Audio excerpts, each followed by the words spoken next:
Okay, Assalamualaikum guys. Hari ni kita berada dekat MSC Bandar Penawar.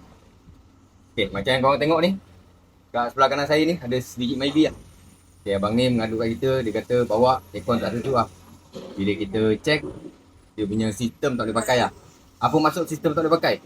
Bermaksud sistem dia dah hitam. Macam mana nak tengok hitam? Jom saya tunjukkan.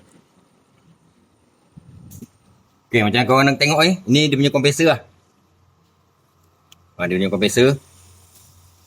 Dah hitam lah. Ni dia punya condenser pula. Okay, nampak?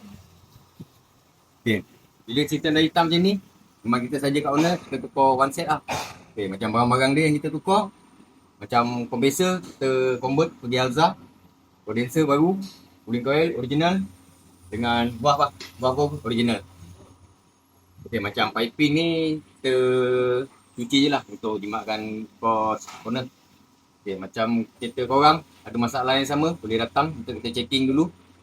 Ada masalah aircon, jom ke MSC. Assalamualaikum, bye.